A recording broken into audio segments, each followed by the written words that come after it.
Assalamualaikum warahmatullahi wabarakatuh. Selamat bergabung kembali bersama channel Creepy Keriting, channel yang berisi tentang cerita horor, mistis, dan seram. Dan kali ini saya akan membawakan sebuah kisah yang berjudul Pengalaman Anak Indigo.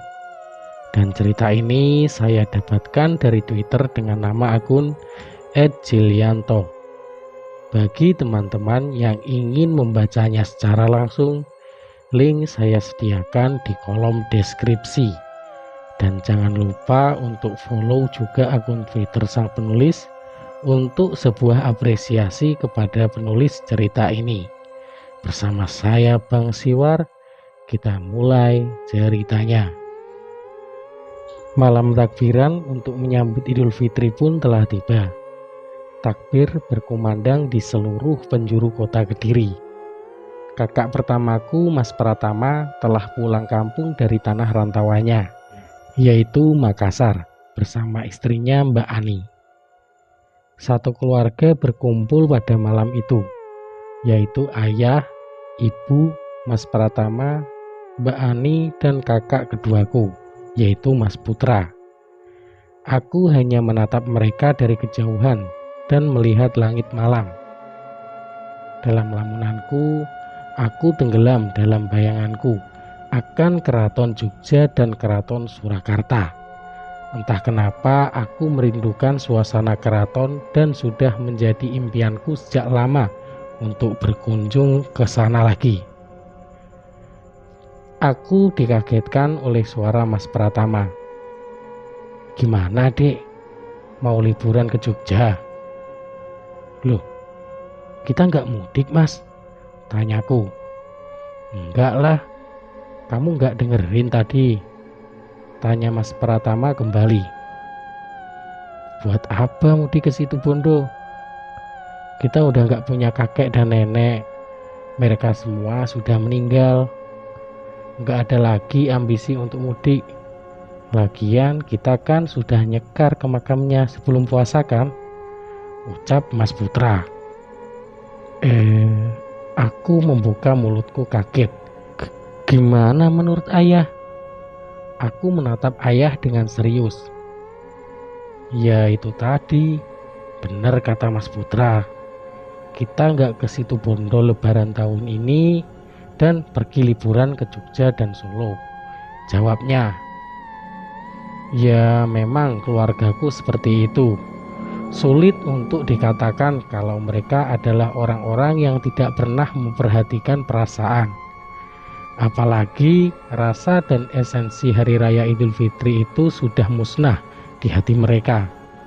Entahlah, ini hanya aku yang terlalu membawa perasaan atau bagaimana. Ya udah, ayo cepetan packing. Setelah sholat Id kita berangkat," ucap ibu. Kami pun bersiap-siap untuk pengepakan. Esoknya, setelah sholat Id, kami pun langsung berangkat menuju Solo menggunakan kendaraan mobil. Kami tinggal di salah satu hotel di Solo. Di sana kami menginap selama 2 malam. Kami pun merencanakan untuk pergi ke Jogja esok hari setelah kami tiba di Solo. Malamnya aku tidak bisa tidur. Meskipun hotel tempat kami menginap tergolong hotel yang modern dan tidak memberikan kesan yang angker, namun saya terus melihat sosok-sosok gaib yang ada di sekitarku. Mereka bukanlah sosok gaib yang mengerikan. Mereka berpakaian seperti orang-orang di era kerajaan Mataram Islam. Mayoritas dari mereka adalah laki-laki, memakai baju hitam, blangkon hitam, dan jari, serta keris yang menghiasi punggung mereka. "Tidur aja deh," gumamku menghiraukan mereka. Namun, ketika aku memejamkan mata, aku melihat sebuah vision keraton dengan ornamen yang serba warna biru. Sontak aku membuka mataku lagi dengan kaget. Gimana caranya aku tidur? Gumamku dengan ketus. Esoknya, kami berkumpul di lobi hotel untuk sarapan. Aku tidak bisa tidur nyenyak. Aku sungguh merasa kurang tidur karena meskipun aku memejamkan mata, vision keraton itu masih ada. "Kamu kenapa, Putri?" tanya Mbak Ani. "Kurang tidur, Mbak," jawabku jujur. "Kok bisa? Padahal bantal sama kasurnya empuk loh," ucap ibu tidak percaya. "Alah, hoak nih. Wong kamu tidur nyenyak begitu mata kamu tertutup rapat gitu," ucap Mas Putra memancing emosiku. Aku melirik ke Mas Putra memberi isyarat kepadanya. "Nyenyak ndasmu iku." Aku tahu dia tidak memperhatikannya dan memang tidak memperhatikan perasaan lawan bicaranya. Namun aku langsung pergi mengambil makanan yang ada. Setelah sarapan, kami berangkat menuju Jogja. Namun sebelum itu kami mampir ke Candi Prambanan terlebih dahulu. Ketika di Candi Prambanan, saya mencoba memaksimalkan kemampuan mata batinku untuk mendeteksi leluhur di sana. Saya sangat berharap beliau ada di sana. Namun dugaanku salah. Beliau tidak ada. Rasa kecewa ini menyerangku sampai aku lemas. Ditambah lagi cuaca di sana sungguh terik dan membuat kelelahan. Bagaikan mayat hidup, aku mengikuti kakak-kakakku berjalan mengelilingi candi. Setelah mengelilingi Candi Prambanan, kami melanjutkan perjalanan kami menuju Keraton Jogja. Karena kemacetan yang parah ditambah tersesat, kami tiba di keraton dikala keraton sudah tutup. Walaupun begitu, aku tetap merasakan aura mistis di sekitar keraton. Lagi-lagi, aku merasa dibawa ke masa lalu, di mana aku melihat sebagian besar orang-orang di sana memakai jari. Aku tahu ini adalah alam lain, karena aku melihat mereka memiliki kaki yang transparan. Aku seperti disambut oleh beberapa sosok laki-laki dan perempuan berpakaian hitam dan memakai jari. Beliau-beliau sepertinya mengerti aku bisa melihatnya. "Keratonnya ngeri," ucap Mbak Ani sambil memegang lenganku erat-erat. "Di sini nggak ada mereka-mereka yang memiliki aura negatif, Mbak," jawabku dingin. "Kalau begitu, sosok seperti Nyi Roro Kidul itu ada beneran ya?" tanya Mbak Ani. "Ya iya," ucapanku seperti terpotong ketika hendak memberikan jawaban kepada Mbak Ani. Saya sempat membentaknya karena memang Nyai Roro Kidul itu benar adanya. Namun saya lupa jika Mbak Ani adalah orang Makassar yang tidak mengerti seputar mitologi Jawa. Dengan cepat aku menurunkan emosiku dan menjawab dengan sabar. "Iya, Mbak." Ngerinya. Duh, merinding aku. "Ayo kita keluar dari sini." Mbak Ani menarik lenganku keluar halaman keraton. Melihat tingkah Mbak Ani yang sepertinya belum terbiasa dengan hal-hal gaib, aku hanya tertawa kecil. Setelah mengunjungi keraton, kami pun berbelanja sekaligus makan malam, kemudian melanjutkan perjalanan kembali ke hotel. Esoknya kami sarapan sambil rapat untuk menentukan tujuan wisata kami di pagi ini sebelum kembali ke Kediri. Dan iya, aku tidak bisa tidur lagi karena vision yang sama. "Gimana kalau kita ke Keraton Surakarta aja?" usul ayah. "Ah, bosen. Keraton Surakarta cuma gitu-gitu aja isinya. Nggak semistis Keraton Jogja," ibu membantah. "Tapi Mbak Ani kan belum pernah ke sana," ucap ayah. "Oh iya ya, benar juga." Ibu nampaknya setuju. "Ayo kita perkenalkan Mbak Ani keraton di Jawa. Mbak Ani kan orang Makassar. Ucap ayah tersenyum. Keluargaku pun sepakat untuk pergi ke Keraton Surakarta sebagai tujuan wisata. Seusai sarapan, kami letakkan tas kami di mobil, kemudian check out dari hotel. Kami pun melakukan penggalian menuju Keraton Solo. Setibanya di keraton, kami disambut oleh abdi dalam yang bertugas sebagai pemandu wisata. Abdi dalam itu sempat melihatnya, kemudian mengamatiku sejenak. Aku hanya melirik, berusaha menyembunyikan dari beliau kalau aku adalah lelaku spiritual.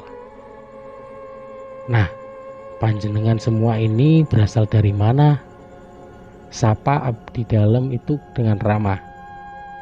Dari Kediri, jawab ayah. Wah, Kediri. Berarti Jenggala ya? Wah, kerajaan Jenggala itu adalah leluhur kami.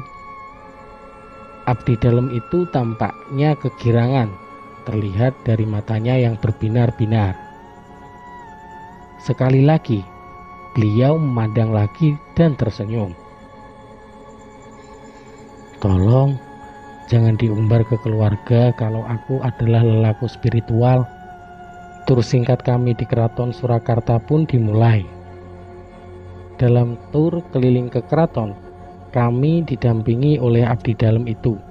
Sekaligus beliau menceritakan sejarah seputar kerajaan di Jawa. Apakah panjenengan mengetahui kerajaan selanjutnya setelah kerajaan Majapahit? Tanya beliau. Demak, jawabku singkat. Benar sekali, jawabnya dengan mata yang berbinar-binar. Dalam penjelasannya, beliau banyak memberikan pertanyaan kepada kami seputar kerajaan Mataram Islam. Dan sebagian besar pertanyaannya itu bisa aku jawab secara tidak sadar. Ayah dan Mas Putra berjalan mendahului. Aku dan sang abdi dalam. Hanya kami berdua yang tersisa. Dan dia menoleh, tiba-tiba dan tatapan tajam. Aku setuju. Dan membiarkan dia bertanya terlebih dahulu. Mbaknya ini terlihat berbeda dari anggota keluarga lainnya. Asmani sinten, Mbak? Atau namanya siapa? Tanya sang abdi dalam. Putri.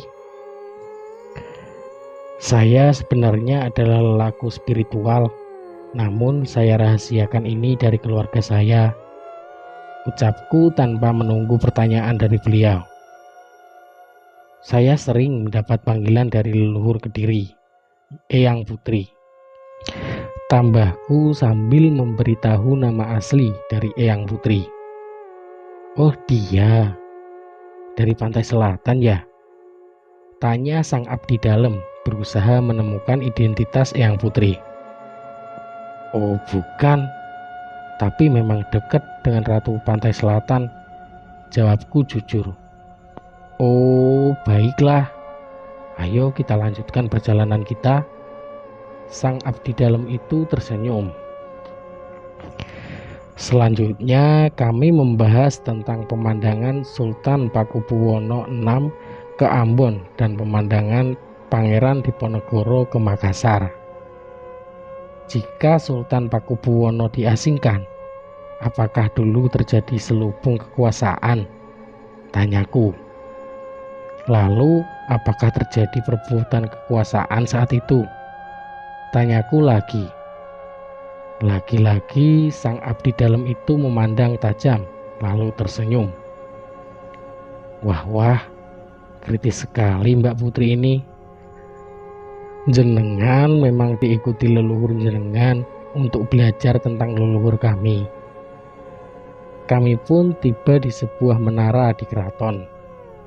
Sang abdi dalam itu menjelaskan, menara itu dulunya dipakai oleh para sultan untuk berkomunikasi dengan penguasa laut selatan. Ya, yang dekat sama leluhur jenengan itu. Beliau menunjukku. Ayah tiba-tiba menengokku, menatap kaget. Aku berpesan pandanganku darinya, seraya berkata dalam hati, "Aduh, Bapak jangan cerita itu." Tur kami pun selesai. Keluargaku dipisah keluar dari keraton dan meninggalkanku di belakang bersama sang abdi dalem. Jenengan perlu mendalami tentang leluhur Jenggala, termasuk Eyang Putri itu, ucap sang abdi dalem tersenyum. Iya, saya juga berusaha mencari guru untuk membantu saya, sekalian perlahan melepaskan nafsu duniawi saya, jawabku jujur. Aduh Gusti, bagus itu. Jenengan memang dibimbing oleh leluhur jenengan. Jenengan adalah orang pilihan, respon beliau girang. Sang abdi dalem pun mengantarkanku untuk berkumpul kembali dengan keluargaku. Terima kasih atas kunjungannya, panjenengan sekalian, ucap sang abdi dalem tersenyum. Anak perempuan jenengan ini adalah orang yang dipilih leluhur Jenggala untuk mempelajari sejarah seputar Jenggala, ucap sang abdi dalem kepada ayahku. Ayahku tersenyum tidak percaya, kemudian tidak menghiraukan ucapan beliau. Terakhir aku menengok ke belakang, menatap sang abdi dalem. Abdi dalem itu tersenyum dan berkata, "Sampai jumpa di kesempatan lain."